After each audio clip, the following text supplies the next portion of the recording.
Maître Thierno Amadouri.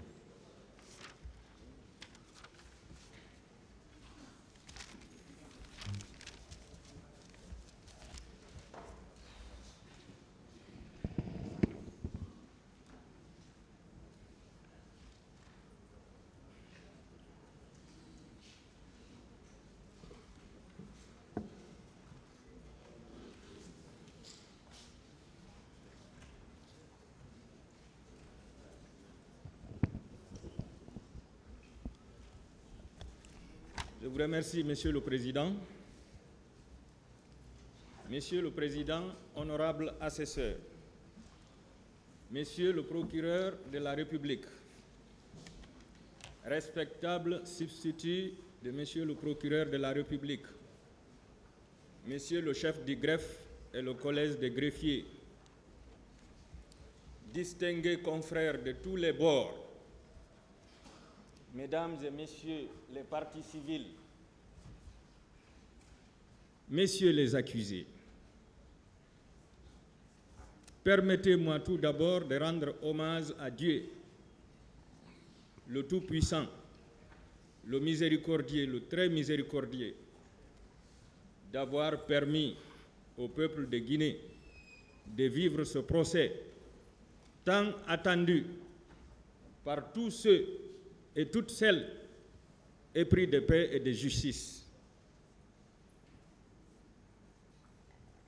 Je souhaite que la miséricorde divine couvre la Guinée et tous les Guinéens. Amen. Permettez-moi aussi, Monsieur le Président, de m'incliner pieusement devant la mémoire de tous ceux et de toutes celles qui sont tombés dans la journée fatidique du 28 septembre et les jours qui ont suivi. Que leur âme repose en paix. C'est le moment de remercier le président de la République, le général Mamadi Doumbouya, et son premier ministre, M. Amadouri Ba, pour leur engagement sans faille vers la vérité, la justice et la réconciliation de tous les Guinéens et de toutes les Guinéennes. Je remercie le garde des Sceaux, Monsieur le ministre de la Justice et des Droits de l'Homme, Yaya Kairaba Kaba, pour sa détermination à faire des droits de l'homme son cheval de bataille. Je remercie Monsieur le Président de ce tribunal, ainsi que les honorables assesseurs, pour leur sagesse, leur sérénité et leur sens de responsabilité. Vous avez su imposer une dynamique consistant à respecter et à faire respecter le principe du contradictoire au cours de ce procès. Vous avez donné la parole à toutes les parties de façon égale, Monsieur le Président. Soyez-en remerciés. Permettez-moi également de féliciter Monsieur le procureur de la République et de tous les vaillants substituts de ce substitut, à commencer par la dame qui n'est plus là et les autres, et tous les hommes, pour leur dextérité, leur compétence, dans le calme et le respect des droits de l'homme, surtout les droits de la défense, le respect de la présomption d'innocence, malgré la gravité des infractions reprochées aux accusés présents. Je remercie le chef du greffe et son collège pour leur assiduité, le sérieux dans le travail.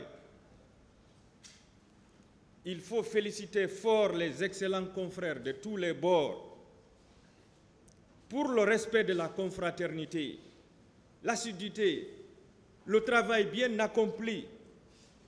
Ils ont véritablement mouillé la robe pour la manifestation de la vérité. Soyez-en remerciés. Je n'oublie pas la partie civile qui a attendu 13 ans pour voir ce procès se tenir. Votre courage et votre patience permettront d'aboutir à un bon résultat, je vous le promets. Je n'oublie pas les accusés qui sont tous des Guinéens et qui vont bientôt être fixés sur leur sort. Je salue la présence et la prestation de la presse nationale et internationale qui n'ont ménagé aucun effort pour la réussite de ce procès.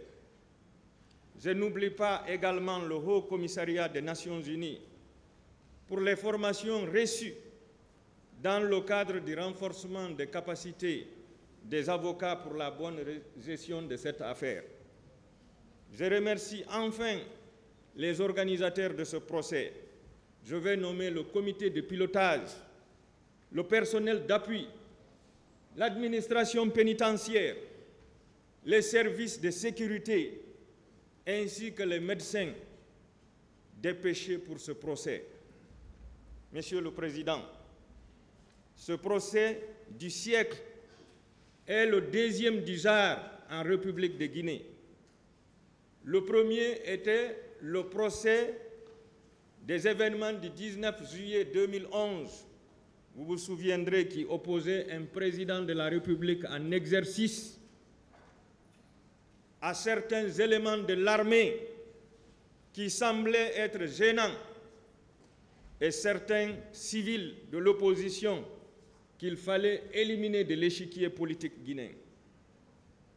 Dans ce procès, la défense avait démontré, Monsieur le Président, qu'il s'agissait d'une simulation d'attaque du domicile du chef de l'État, organisée et coordonnée par l'armée, la police, la gendarmerie, sous la complicité du chef de l'État. Malgré tout, Monsieur le Président, en vertu de l'adage selon lequel le chef a toujours raison, une décision de condamnation avait été prononcée par la Cour qui, heureusement, a fini par être cassée et annulée par la plus haute juridiction qui est la Cour suprême de Guinée.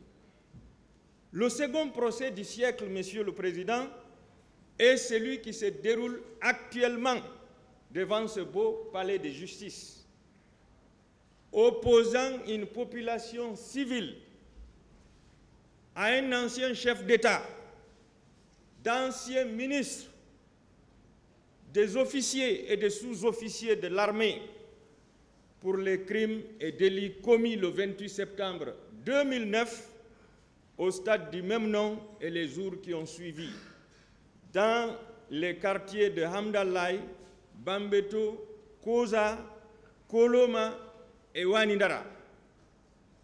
Ces deux procès se ressemblent, Monsieur le Président, mais avec de légères différences.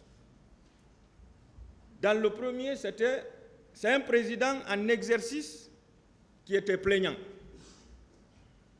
Il bénéficiait du soutien du gouvernement, de l'armée et influençait la justice. Il a fallu la réaction de la Cour suprême et au bon moment, Monsieur le Président, pour redorer le blason à la justice guinéenne. Qu'elle soit remerciée de passage. Dans le cas d'espèce, Monsieur le Président, c'est un ancien chef d'État, ses anciens ministres et les responsables militaires qui sont poursuivis par leur propre population. Il a fallu 13 ans d'attente, de larmes et de désespoir pour que les victimes, après plusieurs plaidoyers sur le plan national et international, voient ce dossier sur la table d'une juridiction de jugement.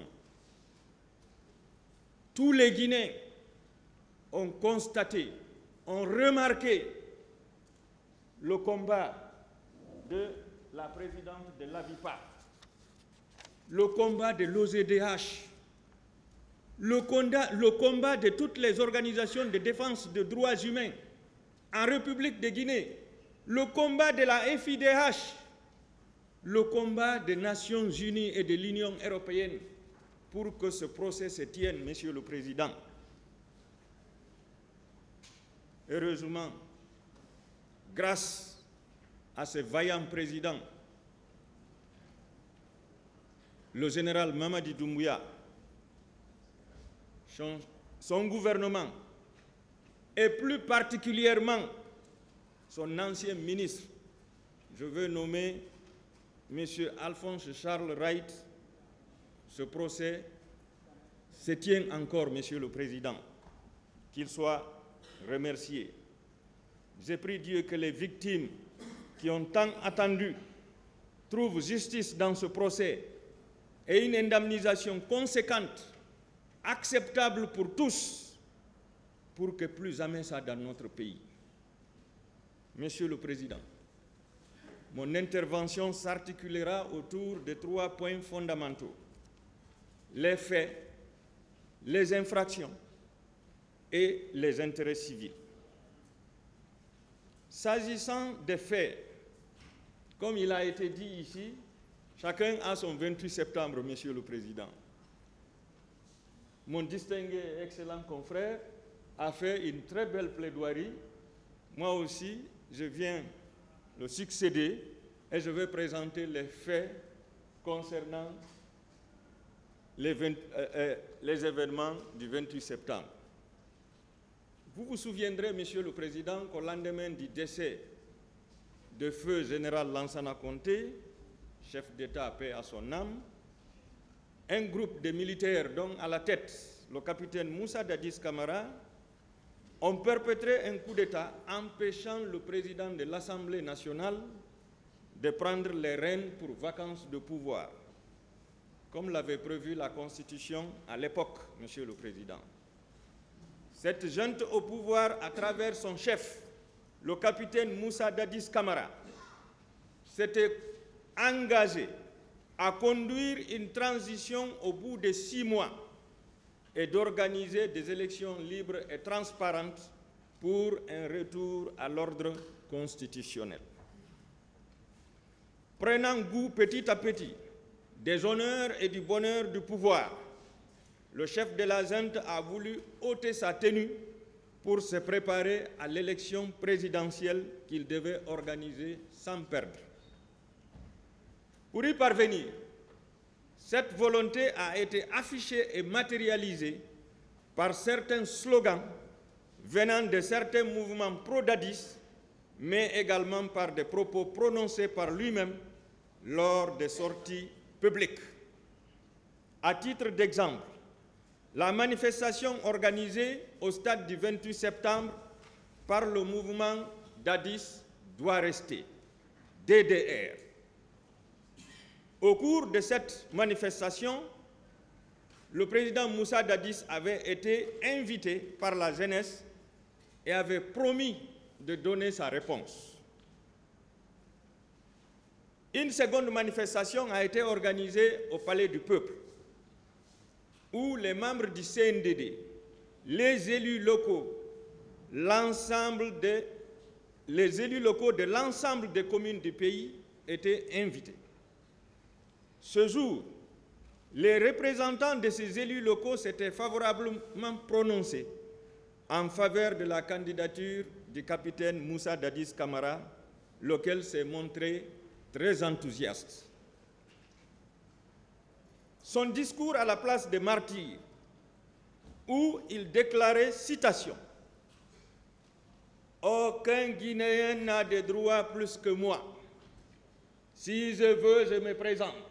Si je veux, je ne me présente pas. » Voici l'huile qu'il a versée sur le feu et qui a fait déborder la flamme. Considérant ces propos du chef de la junte comme une volonté à tout prix de confisquer le pouvoir, les forces vives se sont concertées et ont décidé d'organiser une manifestation à l'esplanade du stade du 28 septembre, à la date anniversaire, pour dire non à la candidature du capitaine Moussa Dadis Camara et non à la dictature. Suite à la demande introduite par les organisateurs de la manifestation auprès de la commune de Dixine, territorialement et matériellement compétente, Un refus catégorique leur a été opposé par les autorités à travers les communiqués des ministres de l'administration du territoire et de la décentralisation, celui du travail et de la fonction publique et de celui de la jeunesse et du sport. L'un interdisant toute manifestation de rue, l'autre déclarant cette journée pour une première, férié, chômé et payé. Alors que lorsque vous regardez le calendrier, sur les fêtes nationales, vous vous rendrez compte que le 28 septembre n'a jamais été déclaré fête nationale. C'était une première. Et l'autre déclarant que le stade était fermé pour des raisons de rénovation. Voici les arguments qu'ils ont présentés pour refuser catégoriquement la tenue de cette manifestation. Bref, Monsieur le Président, tout a été mis en œuvre pour empêcher la tenue de la manifestation. Toutefois, voyant la tension monter et pour éviter le pire, les religieux se sont portés volontaires pour assurer une médiation entre le chef de la junte et les forces vives. Ils ont rencontré le capitaine Moussa Dadis Camara. Je veux parler du premier imam de la mosquée Faisal, Feu El Hadj Ibrahim Abba, et du premier responsable de la cathédrale, disons de la religion chrétienne, Monseigneur Albert René Gomez. Donc, ils ont rencontré, Monsieur le Président, le chef de la junte et les forces vives. Ils ont rencontré toutes les parties belligérantes pour tenter une médiation afin de les rapprocher pour que cette manifestation se tienne pacifiquement et pour qu'il n'y ait pas répression, Monsieur le Président.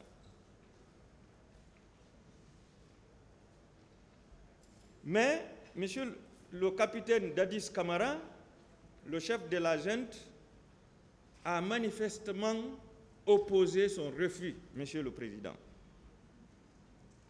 Et cela a été fait dans le but de concrétiser sa volonté de confisquer le pouvoir. Et pour y parvenir, il a organisé une campagne à l'intérieur du pays pour solliciter l'adhésion de la population à sa candidature à l'élection présidentielle.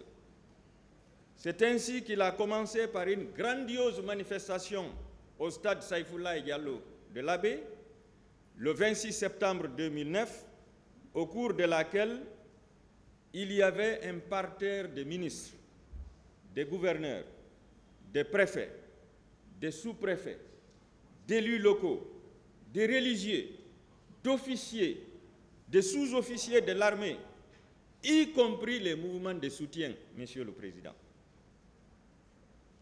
À son retour de l'Abbé, il a systématiquement refusé de recevoir la délégation des religieux qui était venue pour une négociation finale afin de parvenir à une sortie de crise.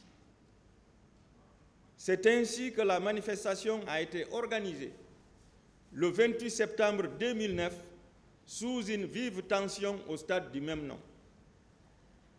Une fois à l'intérieur du stade, après toutes les tractations avec les hommes du colonel Moussa Thieboro Camara et ceux du colonel Bafoué, pendant que les opposants de la junte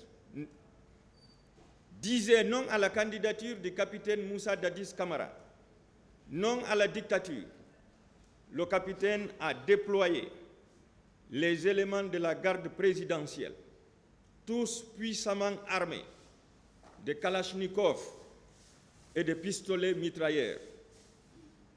Ils ont investi le stade, s'ajoutant ainsi à ceux qui étaient en place, c'est-à-dire les éléments de la gendarmerie de l'antidrogue, les escadrons de gendarmerie, les policiers de la CMIS, ainsi que des jeunes mercenaires habillés en maillot de Chelsea, porteurs d'armes blanches.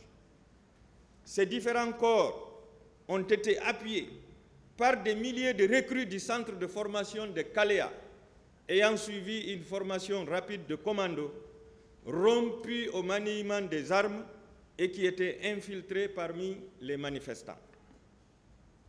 À l'arrivée des bérets rouges, des gaz lacrymogènes furent tirés par la police et la gendarmerie afin de paniquer les manifestants en vue de les disperser à l'intérieur du stade. Pendant que les uns priaient, les autres chantaient et dansaient, les bérets rouges, gendarmes et policiers de la CMIS ont fait irruption dans la pelouse, tirant à bout portant sur les manifestants. Après épuisement de leurs munitions, ils ont commencé à poignarder les manifestants à l'aide de crosses pliantes. D'autres ont été systématiquement assommés. Les recrues de Kalea infiltrés parmi les manifestants et les éléments habillés en maillot de Chelsea qui étaient à la quête du recrutement ont immédiatement sorti leurs armes blanches pour poignarder des milliers de manifestants et égorger d'autres.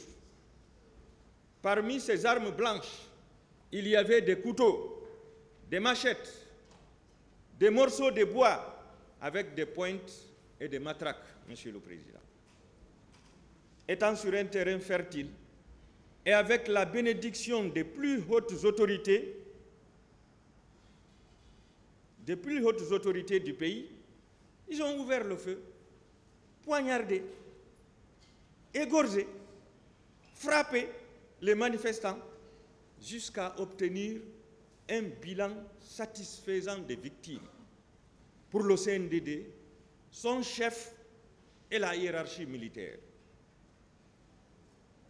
1480 blessés, 91 fracturés avec les coups de crosse, plus de 100 femmes violées sur place.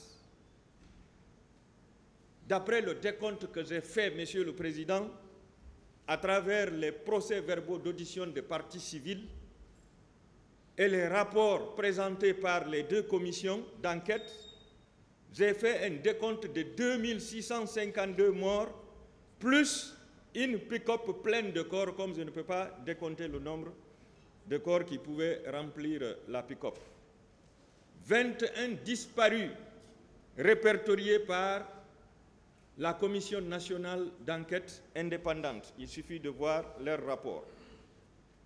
Malgré ces bilans macabres, les atrocités ont continué les jours et nuits qui ont suivi au camp Alfaya Diallo, au camp Koundara, à la CMIS de Kamayenne, contre les hommes et femmes transférés par les ravisseurs.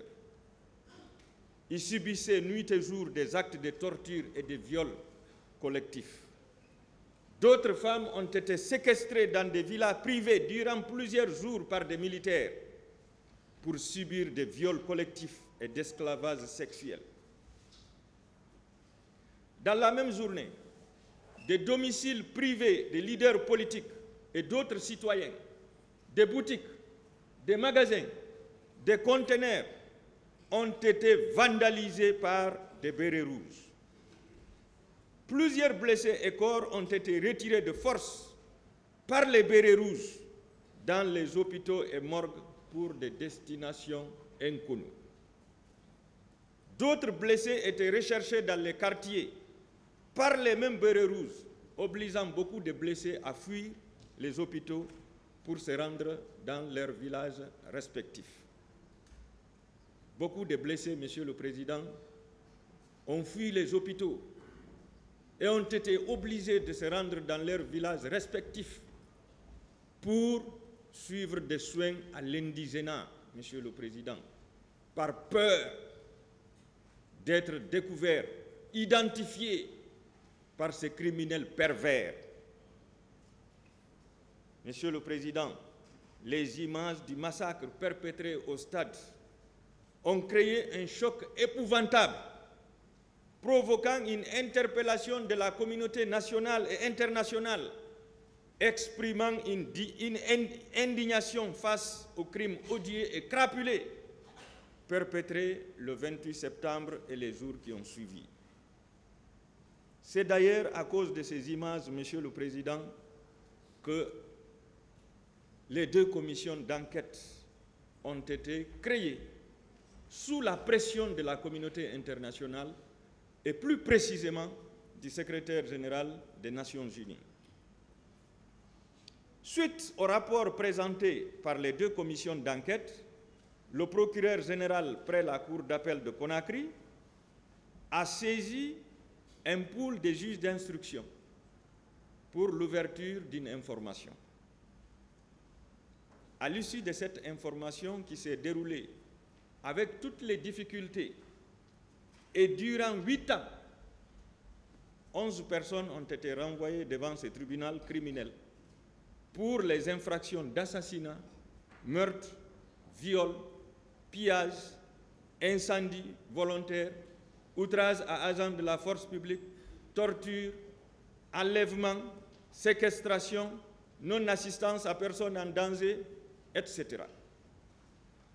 En 2017, Monsieur le Président, alors que l'information était définitivement clôturée, le manque de volonté politique des autorités d'alors a caractérisé la lenteur dans l'organisation de ce procès, ce malgré les différentes visites et recommandations du parquet du procureur de la Cour pénale internationale. Il a fallu l'engagement ferme des autorités actuelles pour voir enfin ce procès se tenir, qu'elle en soit toujours remerciée. Tels sont les faits, Monsieur le Président, dans leur véritable contexte. Et c'est ce qui me conduit à l'examen des infractions reprochées aux différents accusés qui sont devant la barre ici. Je commence par les crimes commis dans les quartiers et aux alentours du stade dans la matinée du 28 septembre 2009. Premièrement, au carrefour Bellevue, il y a eu l'assassinat de 2 personnes. Tout ce que je suis en train de dire ici, Monsieur le Président, ne vient pas de moi, mais ça provient des déclarations des parties civiles, des témoins et même des accusés présents ici, Monsieur le Président. Je tire tout de leur PV et des déclarations faites à la barre ici. Ce n'est pas M. Diallo qui le dit, Monsieur le Président. Au carrefour Bellevue, la patrouille de la gendarmerie antidrogue, commandée par le colonel Moussa Tchebourou Kamara, avait entre 8h30 et 9h immobilisé un minibus qui avait à son bord plusieurs passagers en partance vers le stade du 28 septembre. Après les avoir débarqués de force, les gendarmes ont ouvert le feu, tuant 2 personnes à bout portant. 2. Sur la terrasse du stade du 28 septembre, assassinat de 3 personnes. Une seconde patrouille de la gendarmerie antidrogue, en présence de son commandant, le colonel Moussa Tchebourou Kamara, ministre à l'époque, a tiré à bout portant sur 2 personnes qui sont mortes sur le champ. Au même endroit et dans les mêmes circonstances, le colonel Moussa Tchebourou Kamara a tiré à bout portant sur un vieux qui tentait de le contester en faisant usage de son revolver. La victime a rendu l'âme sur place. Ça, c'est un constat que nous avons fait, que le colonel Moussa Tchebourou Kamara n'aime pas être contesté. C'est un roi, il n'aime pas être contesté. 3. Sur la route de Donka, assassinat d'une personne, arrestation, détention et torture. Dans la matinée, Monsieur le Président, un jeune a été tué par balle par un policier à 300 mètres du stade. Durant toute la journée de ce 28 septembre, des jeunes ont été arrêtés en divers endroits de la capitale pour être détenus et torturés dans les différents camps, à savoir le camp Alfaya, le camp Koundara et la CMIS de la Kamayenne. Ceux qui tentaient de sortir du stade du côté de la Sigmadina étaient immédiatement abattus. Quatrièmement, au marché de Bellevue, assassinat de 2 personnes. Entre 10h et 11h, 2 personnes ont été tuées par balle par des bérets rouges qui étaient de passage dans une pick-up. L'une des victimes s'appelait Mamadou Ba, étudiant âgé de 20 ans qui était à la devanture de l'atelier de couture de son père. Son père et sa famille peuvent se remémorer. Cinquièmement, assassinat à Koloma de Tcherno Mamadou Bari, apprenti mécanicien sous couvert de son maître Mamadou Chérif Bari, par des gendarmes, alors que ce dernier était allé chercher le repas pour son maître et ses collègues mécaniciens. Il a reçu 8 balles dans son corps, Monsieur le Président. Maître Chérif est venu à la barre ici témoigner. Au niveau de l'Oasis, assassinat d'une personne. Les gendarmes de l'antidrogue du colonel Moussa Tcheboro Kamara ont tiré à bout portant 3 balles dans le ventre d'un manifestant et une autre dans la poitrine. En plus de ces balles, il a reçu des coups de couteau dans son ventre. Suite à une intervention chirurgicale, 3 mois après, il a rendu l'âme. Avant l'ouverture du portail, invite a été faite par le colonel Moussa Tcheboro Kamara avec un ton ferme, à plusieurs reprises aux manifestants, de rentrer chez eux. Face au refus systématique des manifestants, il les a menacés en ces termes. Tout ce que vous aurez obtenu à l'intérieur, vous l'aurez cherché. Préméditation. Après l'ouverture du portail, de l'esplanade du stade, le colonel Moussa Tcheboro Kamara a progressé vers l'université Gamal Abdel Nasser de Conakry, où il a eu une chaude discussion avec les leaders politiques qu'il a tenté de dissuader pour ne pas tenir le meeting prévu. Suite à leur mésentente, et vu l'arrivée massive d'une marée humaine des jeunes manifestants vers eux, le colonel Moussa Tcheboro Kamara a décidé de reculer avec ses hommes vers la corniche pour mieux se positionner. C'est le meilleur stratège. Il est sorti de l'EMIA, Monsieur le Président. Quand un soldat recule, ce n'est pas une façon de fuir, mais c'est pour mieux se positionner. C'est ainsi que les leaders politiques ont pu rallier l'intérieur du stade où régnait une atmosphère d'ambiance. Certains chantaient et dansaient, d'autres priaient, et d'autres défilaient avec le slogan « Abba Dadis », non à la candidature de Dadis, non à la dictature, vive la liberté. C'était le slogan, Monsieur le Président. Crimes et délits commis à l'intérieur du stade. Dès l'arrivée de feu Jean-Marie Doré, président de l'UPG, paix à son âme, de coups de feu ont retenti à l'extérieur du stade d'abord.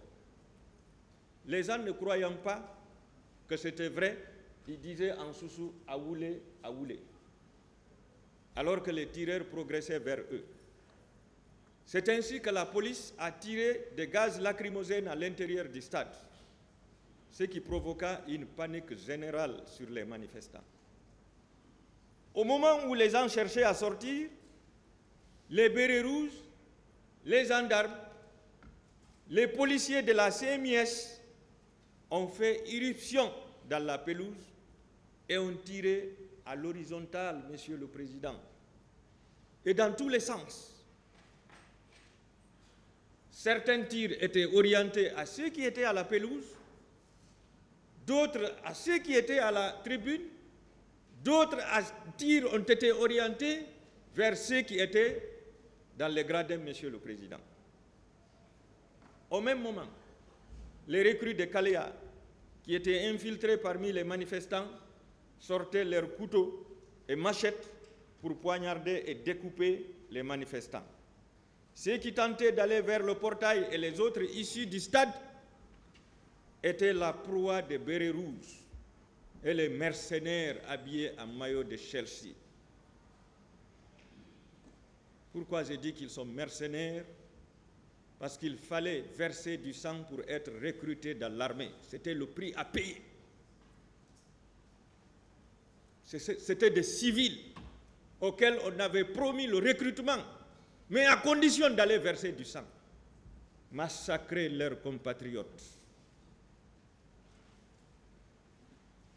Ils étaient frappés par coups de crosse, de gourdins, poignardés à l'aide de couteaux, blessés par des bois munis de pointes, Monsieur le Président, comme si c'était des animaux sauvages.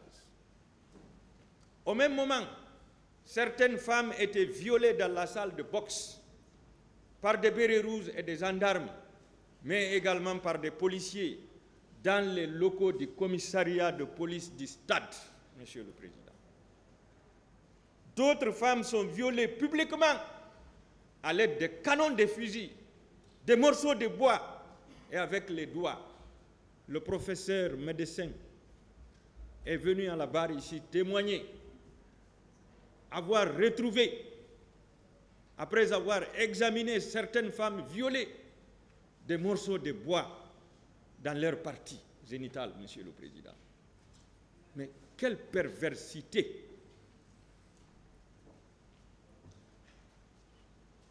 D'autres femmes étaient publiquement déshabillées à nu et frappées à sang.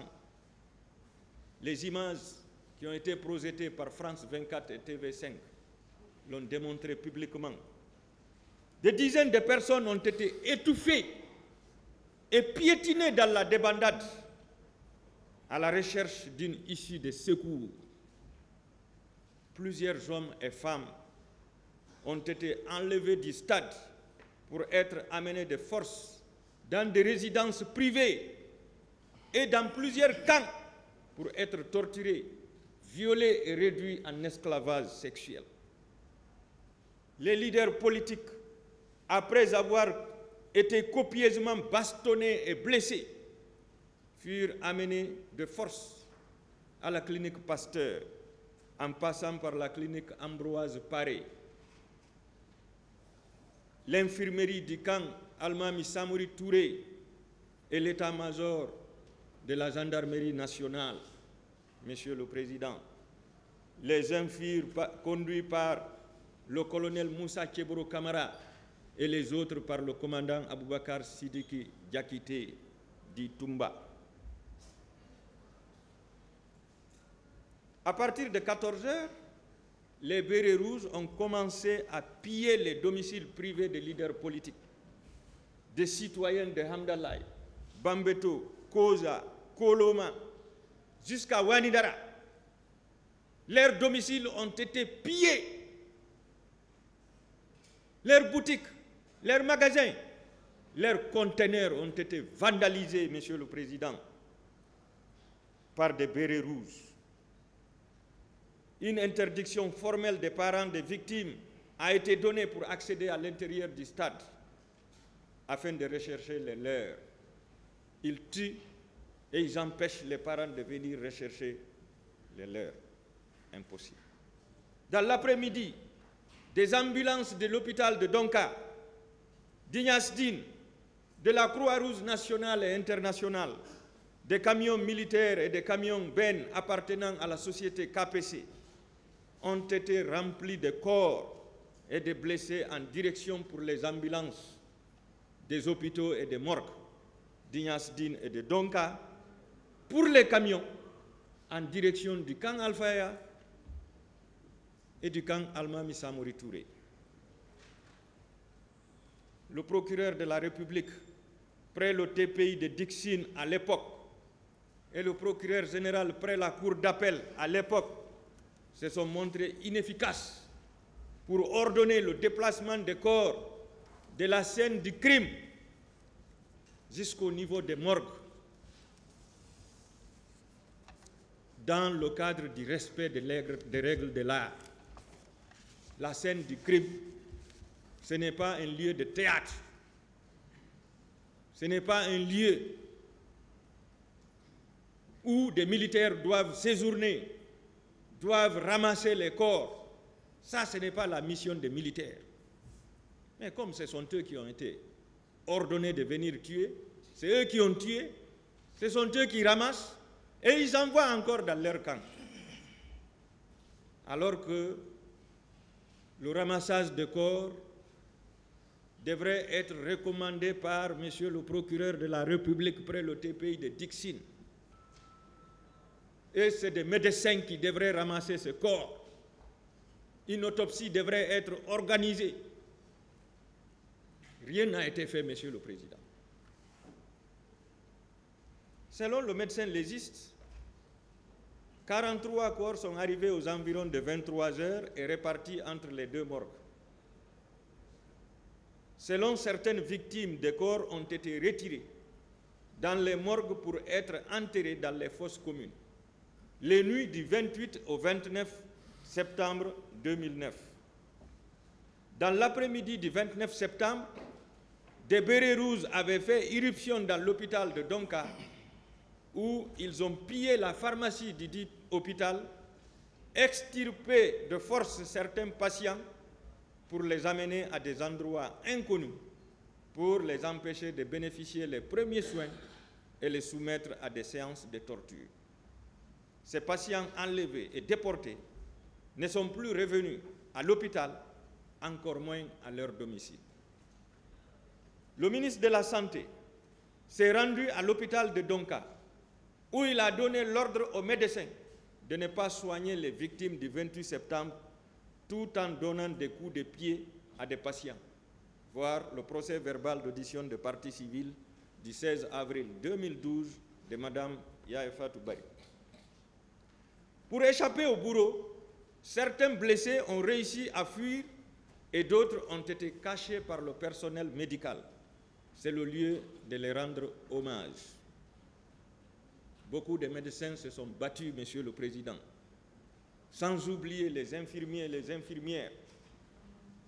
Je veux parler de Dr So, qui est à Dixine, Dr Kaba, qui était à Donka, Professeur Biro, Dr Diello, et plusieurs autres, Monsieur le Président.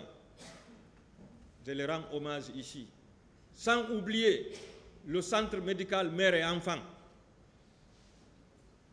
Le professeur qui était là-bas avec tout son collège médical, ils se sont battus corps et âme pour soigner les victimes de ce massacre du 28 septembre. Monsieur le Président, la prise d'assaut des hôpitaux de Donka et d'Ignasdine par les bérets rouges a continué à s'accroître jusqu'au 2 octobre 2009, lorsque certains corps ont été exposés à l'esplanade de la mosquée Faisal. Pendant ces jours, des patrouilles conduites par les colonels Moussa Tchebro Kamara et Claude Pivi ont abouti à des tirs occasionnels dans les quartiers, entraînant des morts par balles. Au total, un bilan officiel, je dis bien officiel, de 157 corps tués par balle a été présenté, dont une vingtaine de corps ont été récupérés et rendus aux parents des victimes.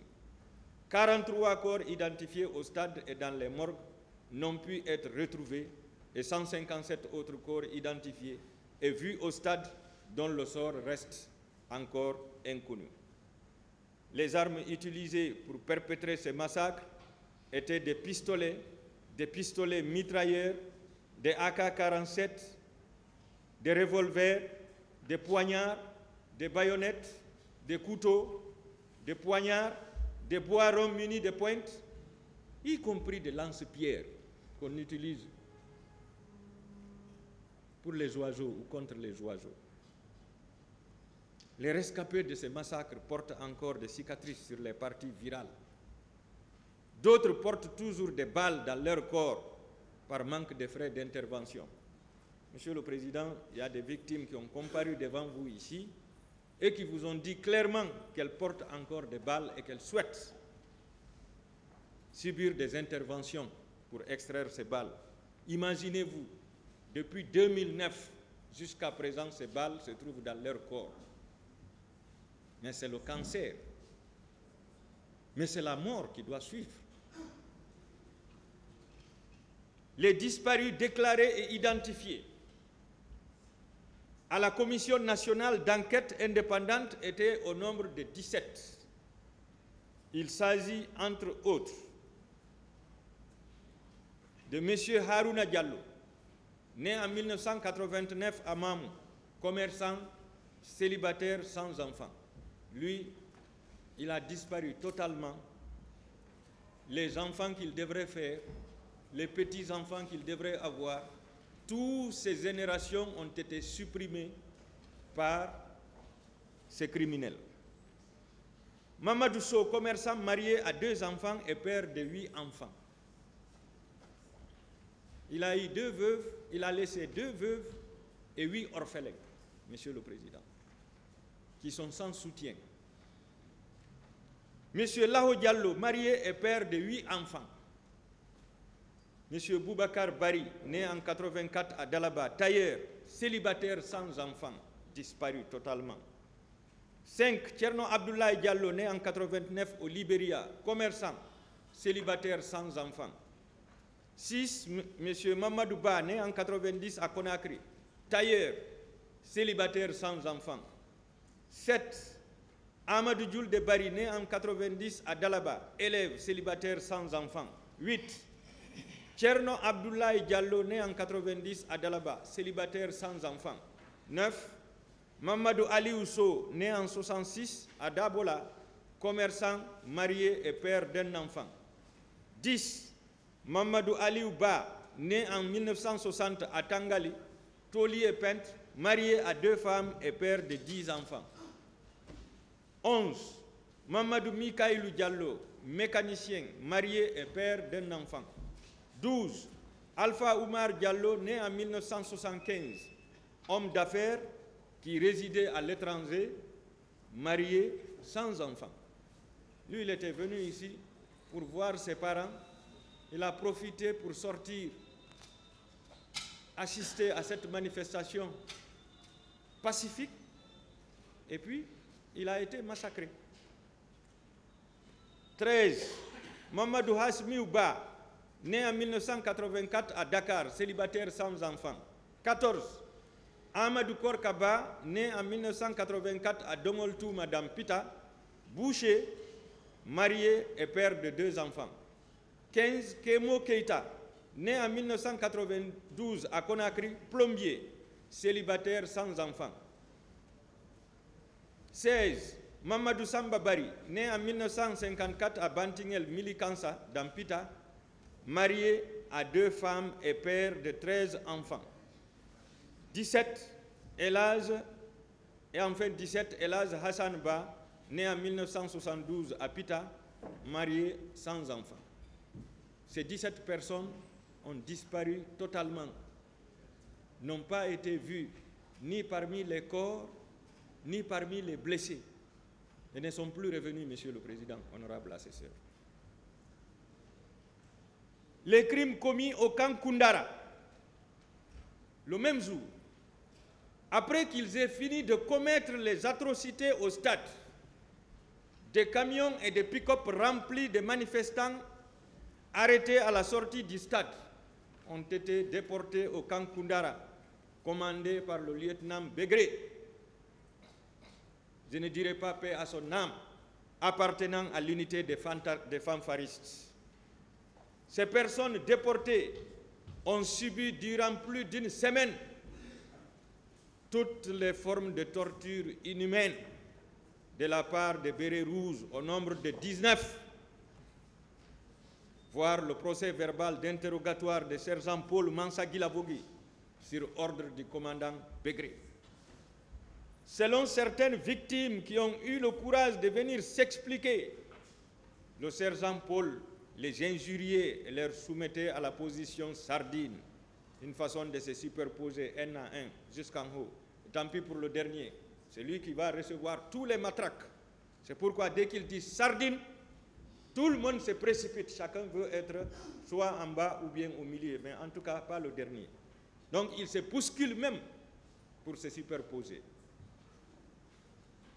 Les victimes recevaient chaque jour 50 coups sur les fesses, rampaient sur le goudron chaud, regardaient le chaud soleil, aboyaient de force, faisait les éloges du capitaine Moussa Dadis et était arrosé de l'eau fraîche sur les plaies. Le seul gendarme qui avait tenté de libérer une de ses connaissances a été copieusement torturé.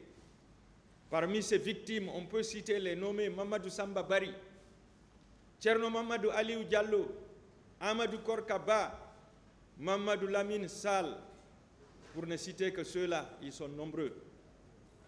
Parmi ces victimes, certaines ont réussi de sortir après paiement d'une rançon. Celles qui n'ont pas eu le soutien au dehors ont été exterminées purement et simplement pour être ensevelies à l'intérieur du même camp.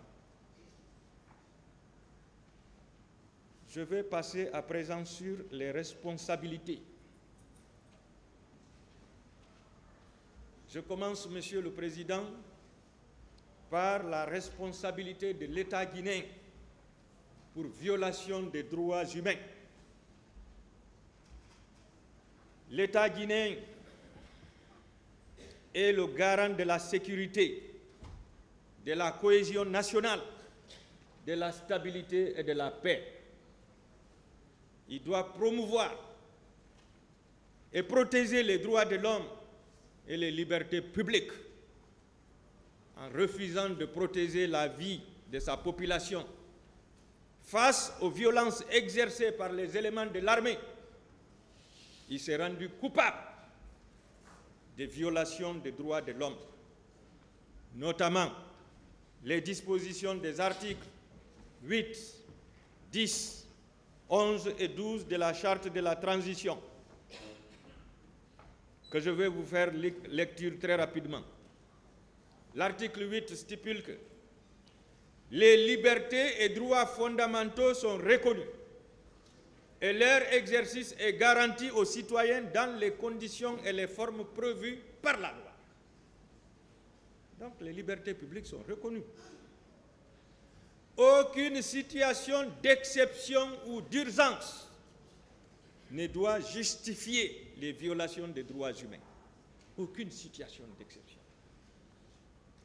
Donc ce n'est pas une manifestation qui peut pousser l'armée à violer les droits de l'homme, qui peut empêcher l'État de protéger sa population. L'article 10 suivant stipule que la personne humaine est sacrée. Toute personne a droit au respect de son intégrité physique et morale, de son identité et à la protection de son intimité et de sa vie privée. Et c'est pourquoi Dieu même a dit dans son noble Coran, « Walagad karramna bani Adam » Nous avons élevé le fils d'Adam au-dessus de tout, au-dessus des cieux, au-dessus de la terre, au-dessus du paradis, au-dessus de l'enfer. Il suffit de regarder notre forme physique. Il suffit de voir notre intelligence. Il suffit de voir l'œuvre humaine, l'homme réfléchi, l'homme pensant, pour nous distinguer des autres, Monsieur le Président. La personne humaine est sacrée. Nul ne doit violer son intégrité physique et morale. L'article 11 ajoute « Nul ne peut faire l'objet de torture, de peine ou de traitements cruels, dégradants ou inhumains. » Effectivement, Monsieur le Président, toutes les conventions internationales, tous les instruments juridiques internationaux se sont élevés contre la torture, les traitements inhumains et dégradants contre l'homme. L'article 12, alinéa 2, enfin stipule que les arrestations et détentions arbitraires sont interdites par la loi. Les arrestations et détentions arbitraires, donc qui ne soient pas commandées par la justice, sont interdites par la loi. Et aucun accusé ici, je le mets au défi ne vous dira que c'est la justice qui les a ordonnés d'aller au stade, massacrer la population ou arrêter certains manifestants pour aller les détenir dans leur camp. Aucun accusé ne pourra vous dire ça ici. Aucun accusé ne pourra rapporter la preuve. D'ailleurs, ça c'est impossible, c'est impensable. Je continue. L'État guinéen devrait prendre des mesures nécessaires pour la protection des citoyens et la sauvegarde des libertés fondamentales. C'est son devoir, c'est son obligation.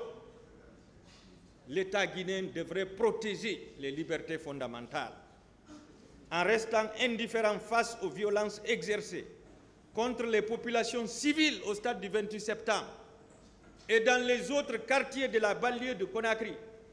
L'État guinéen est responsable des crimes et délits pour violation des droits de l'homme commis par ses agents militaires, gendarmes, policiers, ainsi que les miliciens qui ont coopéré avec les corps habillés pour perpétrer ces massacres.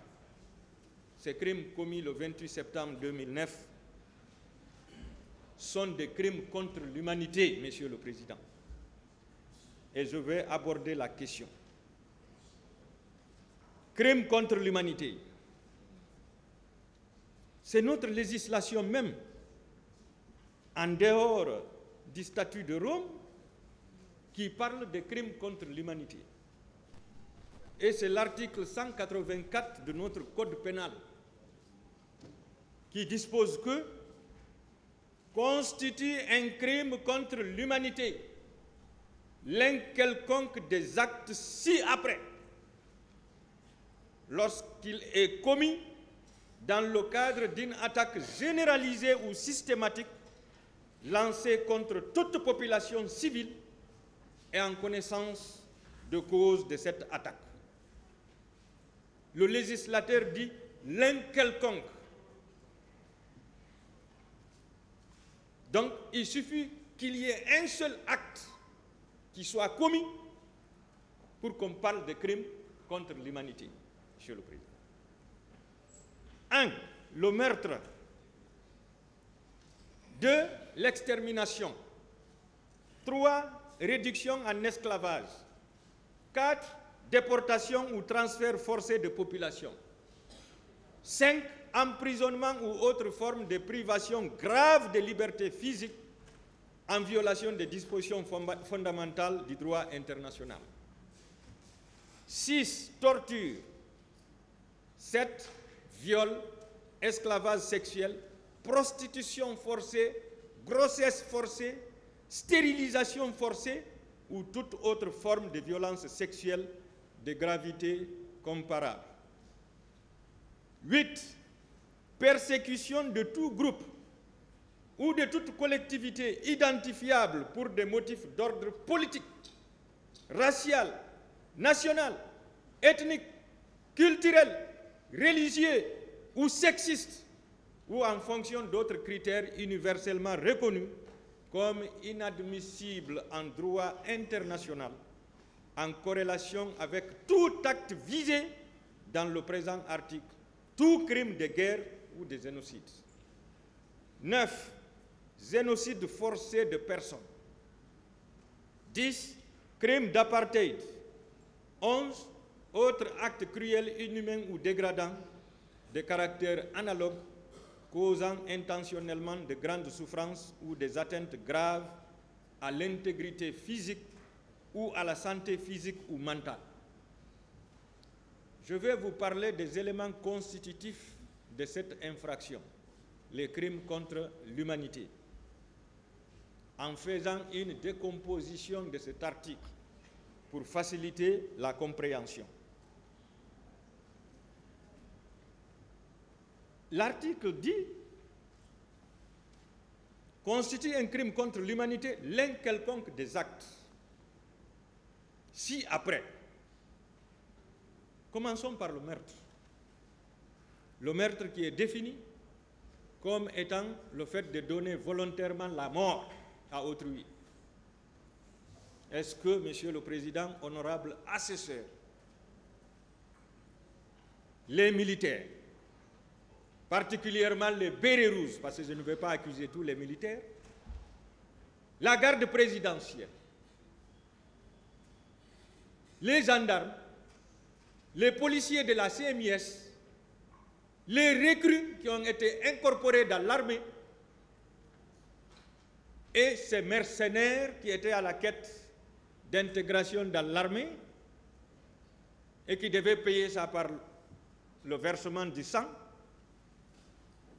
Est-ce que le fait pour eux de venir au stade avec armes et munitions, de tirer sur la foule, ne constitue pas un meurtre? Est-ce que cette mort qui a été donnée n'était pas volontaire, Monsieur le Président?